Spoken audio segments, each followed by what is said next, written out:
welcome back to another episode of the Carbon Cardboard Podcast. I'm your host, Bryan, Q3 Cards, joined as always with my good friend, Scott from the F1 Castle. What's going on? Scott, what a chaotic race in Canada. That's right. We love alliteration here on the Carbon Cardboard Podcast. And it was chaos, which is great. I mean, it was very entertaining all the way through, really. There was jeopardy. It was a good race. And this is what we said, a couple of races ago back in Miami. We were like, listen, if we could have this the rest of the season, we'd sign up for it. And so far, I mean, the last few races have all been good. Maybe the last 4 races, honestly, have all been really good. So, yeah. It feels very, I know you've made the point too, it feels very 2021, as you've alluded to on this very podcast. I don't even know what episode number we're on. I think 17-ish or something. I have no idea. As we get towards the end of the regulations ending, I don't know. If you ask James Allison, it seems like the Red Bulls are going in reverse, but Christian Horner had a few things to say about that. That was hilarious. Yeah, Chris. Yeah, so obviously you're talking about how James Allison said their upgrade seemed to be a downgrade. And then Horner fired back that, well, our downgrades are still performing better than everyone else's upgrades. So I guess, we'll be okay. Yeah, love to see a good team principal / technical director fight. It's like celebrity death match back in the day. All right, so we are going to get right into it. We're going to talk a little bit about the Canadian Grand Prix in Montreal. It kind of dawned on me that, as we mentioned, being like 4.5 hours away, like if I'm going to get to my first race in person. Come on, Bryan, we got to get you up there. We do. We got to get me somewhere. Canada's the easiest one. Yeah, I mean, you living in a similar area and having done the drive a few times, it's really not bad at all. Oh, I mean, this is a family-friendly show, but I'm sure a few of us have had other reasons to go to Montreal in the past. So, bachelor parties are always fun. Yeah, of course. We'll just leave it at that. All right, let's talk about something fun here, and that being Yuki Tsunoda. Before the race even started, we got news that he extended his contract with RB Cash App. A little surprising. You think? I don't know. Well, you had it. You had him staying. I had him leaving. Yeah, there was a lot of discourse, it seemed like, and it was probably just media. The F1 media is ridiculous, anyways. But ravenous, and just pure speculation on so much stuff that gets reported as fact. I don't know. I guess I like it, but I don't even know what to believe in anymore at this point, because, I mean, if he truly doesn't think that he's going to get the second seat next to Max eventually, maybe he learned from what Pierre Gasly did, going out on his own, and maybe something like Alpine isn't as enticing. So maybe he's not a fan of driving tractors. He likes to drive cars that, can get points. Although Alpine was in the points. Double points. Yeah, I don't know. I mean, I think Yuki, you had called, right, that he was going to be going to Aston Martin, which I think definitely makes sense. I think it makes more sense for 2026 when that partnership kind of really comes together. So I think maybe we see him there. And that's why a 1-year contract extension rather than a new contract with like a 1+1 or something like that, I think really makes sense for both parties, honestly. Like RB, Yuki's the best driver they could have in that seat right now, for sure. So from their perspective, getting him for another year is good. Anyone that they bring in alongside him, if they decide to part ways with Daniel Ricciardo, Yuki is the veteran driver, right? And he's a good benchmark to have there. So I think it makes sense for them. From Yuki's side, he unfortunately just doesn't really have anywhere else to go that is more competitive, right? Like you said, the media circus, everything was coming up like, oh, he's talking with Haas, he's talking with Audi, he's talking with Williams, he's talking with everybody. And I think he probably is at least having conversations, about like, hey, what would this look like? But I think at the end of the day, he's like, listen, I mean, any of those other teams right now are a downgrade. They're a downgrade, right? I mean, the only car that he potentially could have gone to if Stroll, isn't there again, it would be Aston Martin because he's not on Mercedes radar, right? So I think 1 year makes the most sense for both parties. And then he's probably hoping in 2026 with the new regulations, like you said, Aston Martin, I think would make a lot of sense for many different reasons. It doesn't sound like we're gonna get the confirmation of that second seat anytime soon, and if you're Liam Lawson, you might be getting a little nervous because that's one less seat available. As we'll talk about in a few moments here with some of the chaotic results that we saw in Canada, it was actually Daniel Ricciardo and not Yuki that got in the points. It actually was gonna be a double point score for RB Cash App, and Yuki was he in front? Or did they swap? Yeah, so I mean, it was basically the four of them fighting, right? So it was the two RBs and the two Alpine, and Yuki was in front, but Yuki had a little spin. So Yeah. Yuki was in front of Alpine. He was behind Danny Rick though, because Danny Rick had qualified fifth, right? So he was kind of always up in the front. He lost some spots to the faster cars around, but he was kind of falling backwards a little bit, but still ahead of that kind of quartet of cars there, and Yuki was at times ahead of the Alpines, in the middle, behind, after unfortunately going off track. Knowing what we know now, with obviously we talked about it last episode with Sergio getting the 2-year deal with Red Bull. Now 3 out of the 4 seats are locked up with Red Bull. Does it really even make sense for them to continue with Daniel Ricciardo, or should they give Liam Lawson, a chance? I mean, obviously Ricciardo has some ravenous fans. Yep. Shout out to D2, just had a birthday. Um, Hey. Love it. or so yeah, love golden poles.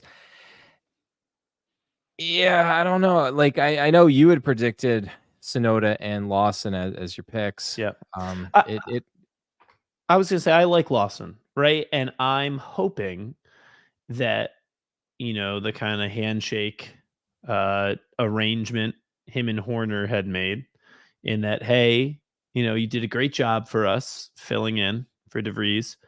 Give us 1 more year, and then we'll bring you in. I'm hoping that that comes true. And that doesn't mean I want to see Danny Rick off the grid, right? In my predictions, I actually had Danny Rick going to Haas, and I would love to see him paired with Behrman, because I think that is a fun veteran driver to have with a rookie. And I think also it could be beneficial for everybody involved, because Danny Rick, if he's paired with Behrman, you have to assume he's going to beat him, right? I think you would assume Danny Rick, he's been in the sport for a long time now, is going to beat Behrman just coming in, despite Behrman being, very talented. I think Danny Rick's going to win that. Maybe that helps him build up some confidence. He probably would end up making Haas more American than they are now, because he loves Texas. He could just go all in on that. He could keep the accent up the whole year if he's over at Haas. But yeah, I don't know. We'll have to see. Danny Rick, the options are obviously they're going to be dwindling here. So I'd rather have Ricardo than it's very rumored right now that Ocon has one of the other Haas seats at this point. So I don't know. yeah, I mean, I could see it. That's definitely one of the only landing places for Ocon at this point is Haas. I mean, it wouldn't be a terrible move for Haas. I think, like I said, I'd love to see Danny Rick there. But yeah, I don't know. Let's bring Ocon it with back a to the rookie. cards because I like people want to. I feel like they want to collect Ricardo more than Ocon. Oh, yeah. Well, I mean, that really goes back to, I feel like when we could talk about this specific subject for hours, if not days, but why people collect. Right now, there's obviously the reasons you collect, like, oh, you collect the champions. Lewis Hamilton, 7-time champion. Schumacher, 7-time champion. Max is dominating right now. But there's also, the drivers you resonate with, the ones that you connect with. And Netflix Drive to Survive did a great job of kind of giving you a window into the drivers' lives, personalities. You can make those connections. They seem like more of a, person you could run into rather than, this far away rock star. So I think Danny Rick and his personality have really, enraptured a lot of fans. He's got a big following, right? So yeah, I think the hobby, if you're talking about it, is rooting more so for Ricardo than Ocon. But there's still some Ocon fans out there. Respect Apex, Manny. Shout out, Shout big out to Ocon Manny. fan. Yeah, just hit a big Esteban Ocon with case. So yeah, I mean, people are gonna be attracted to their specific drivers. I think Ocon is a more reserved personality. So if you're not winning or getting podiums, it's really going to come down to like your likability. And Danny Rick is a bit more likable than Esteban Ocon for various reasons. Well, somebody that is very likable because he just keeps on winning Is is he? Max Verstappen winning the Canadian Grand Prix, his 60th win overall. Just when you Wow. say that number out loud, it just kind of seems absurd. But as you talked about just a few moments ago, Scott, this one wasn't always it wasn't a sure thing. Lando at one point was over 10 seconds ahead, 12 seconds, I think, at one point, and it was almost like they got the reverse Uno card from Miami. It Miami. was Yep. like safety car at an inopportune time, and Max benefited. I don't think it was just one of those things. It's just the timing of everything. I don't know. No matter how McLaren had done it, if they stayed out, um, then they would have pitted. If they went in, they would have like he was just going to lose the lead most likely at Yeah. that point. And then what made this race, in my opinion, really fun, and I'm sure you wouldn't disagree with this, was the changing conditions. You Yes. had Kevin Magnussen going from 14th to 4th on pure wet Oh my tires. God. That was X-Specs. awesome. That was Like, amazing. It was so cool to see him and Hulkenberg carving up the field, man. And that's actually what we've been asking for a little while. It was like, okay, the extreme wets, they're really just out there to move the water until you can switch to inters. But yeah, Haas took the gamble. K Mag went from 14th to 4th and then pitted, and his team wasn't ready for him, and he lost all the positions he made.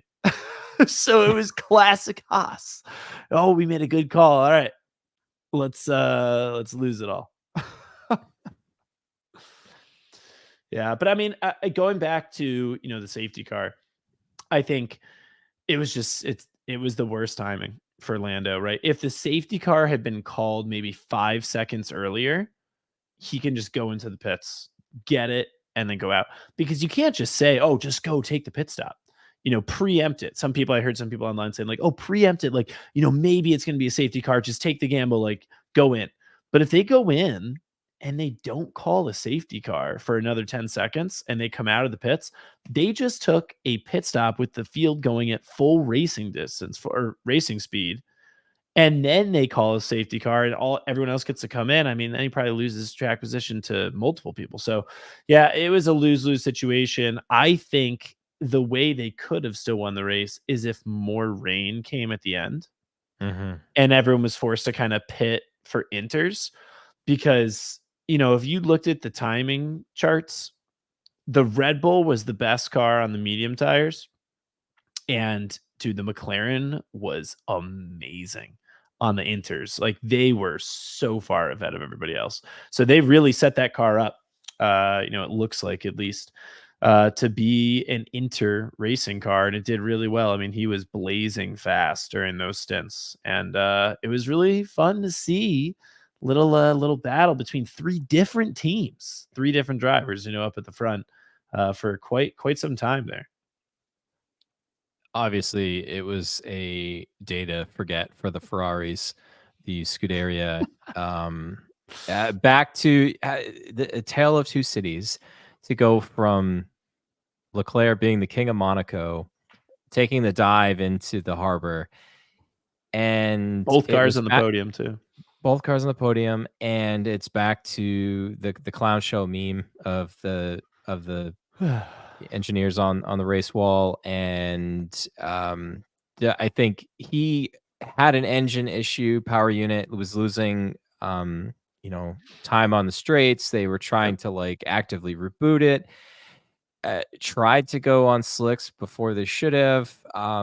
It was I guess I can't fault them for just trying anything, but it was not a good day for the Tifosi. Yeah, I mean, and this one really goes back to Saturday, right? Like with both cars qualifying, being out in Q2. I mean, that's you're already just set up for failure, right? And this just goes to show how close the field is, though. Like, like they were really close to honestly both being in Q3, and then maybe they get a higher grid spot. But yeah, unfortunate. Obviously, Signs, had the spin and he DNF because of that. And then Leclerc was just a nightmare. I mean, that must have been just such a frustrating race for Leclerc to drive. And he's got the new race engineer, and you can tell that they're clearly working out their dynamic, because when Leclerc asked how much time he's losing on the straights, like he was just like, "Oh, keep pushing," and he's like, "No, I want to know how much time am I losing on the straights? Tell me." And he's like, "Oh, 5 tenths." And he's like, "Okay, thank you." Like Leclerc's like, "Listen, when I ask you a question, I don't want we are checking. I want an answer." Oh, we So are checking. yeah, But you mentioned it, the Mercedes was yeah, quite good. Russell on pole with the exact identical time to Max. that's right. It's bringing this back to the hobby. It's great to see Mercedes fighting again.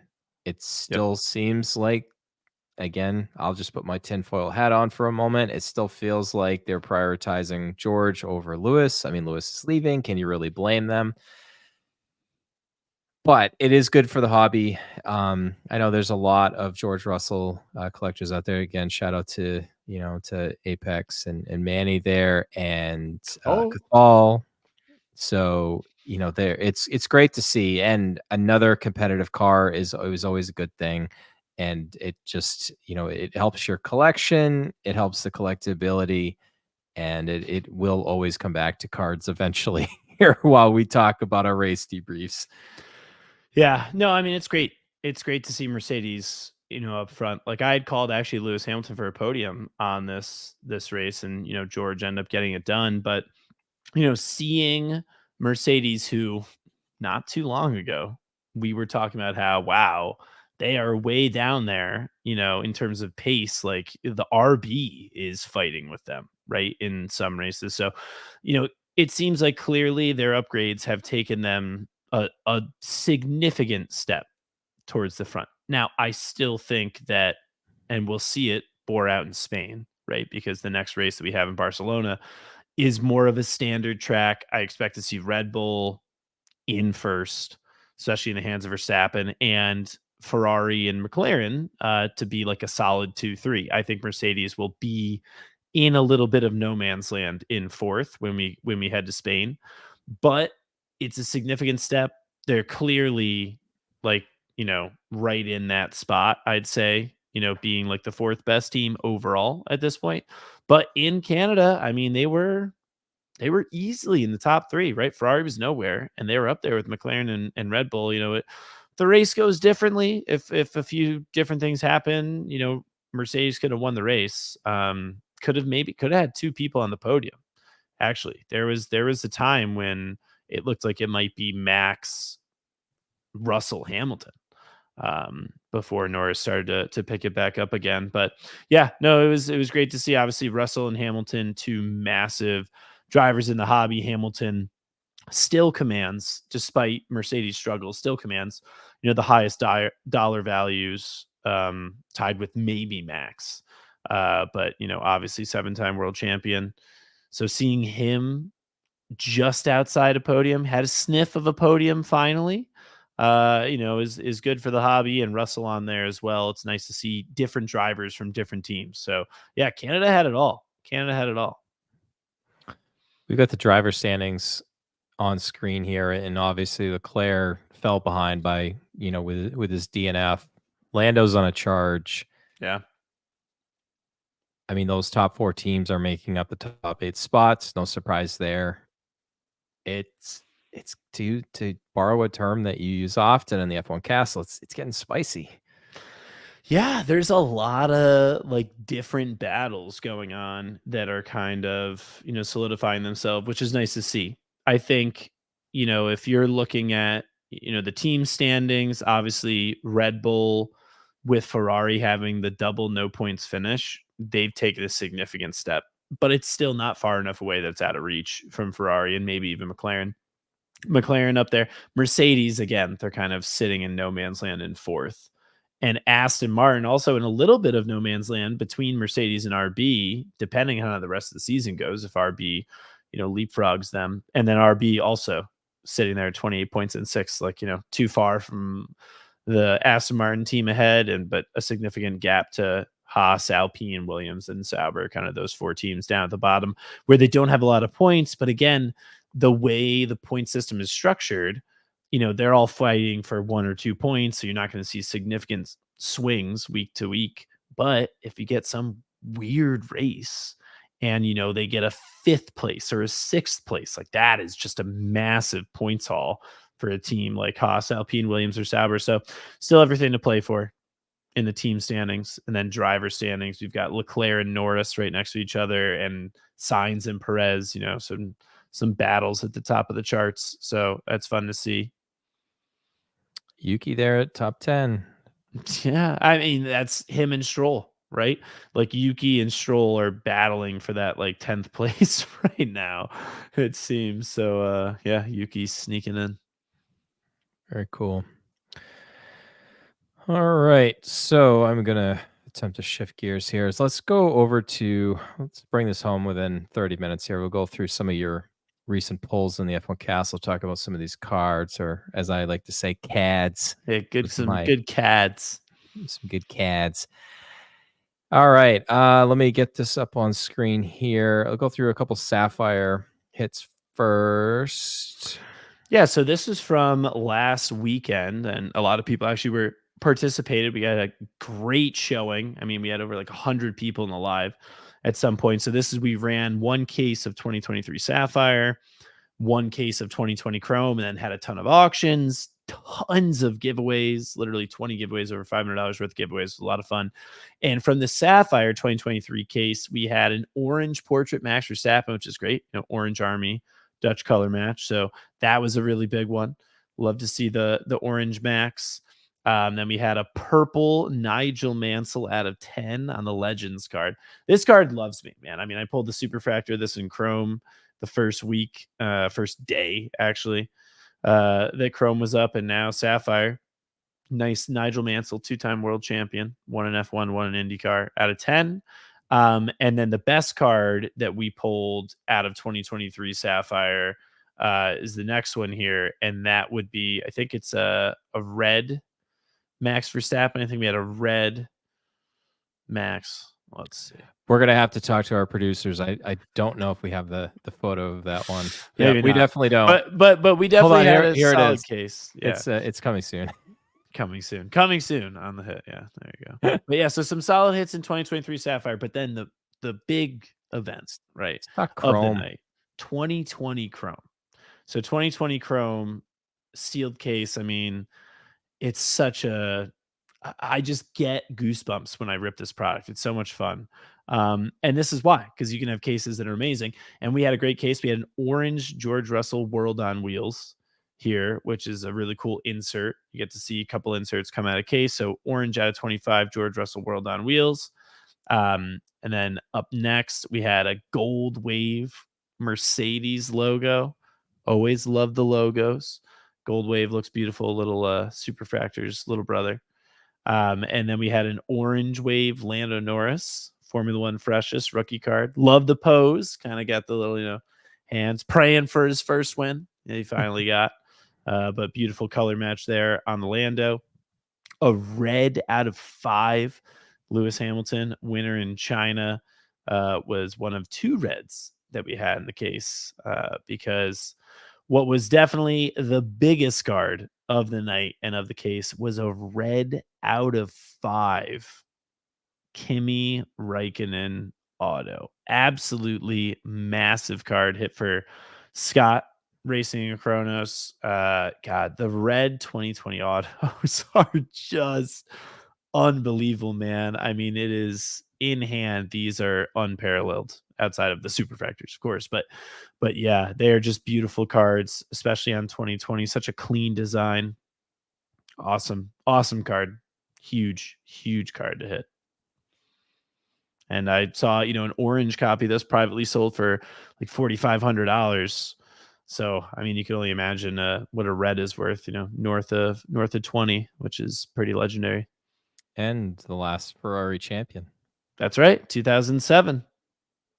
Color match by 1 point, exactly. Yeah, no, so super cool breaks over the last week, and then before we end here, I do want to give a little teaser, and of course, I put out a little teaser reel on Instagram as well. But if you haven't seen that, we are going to be opening in the F1 Castle a Futera 2006 box. So this box was purchased off of Golden Auctions. It was, verified by BBCE. So we'll see. Jeff picked it up, and we're going to open it for him. We're hoping to hit Lewis Hamilton's. Obviously, I mean, his rookie cards and PSA 9 sales have been absolutely crazy. There's no PSA 10. So if we could have a pop one PSA 10, that would be pretty amazing. But yeah, so we'll have more details on exactly when that is going to be happening, but it's going to be next week sometime. So we'll let you know when, where, how to tune in, and how to get involved in the giveaway that we're going to be doing. So yeah, should be a lot of fun. 2006 Futera. Guys, and just real quick, a tiny little bit tidbit. This is more so like vintage Formula One cards, right?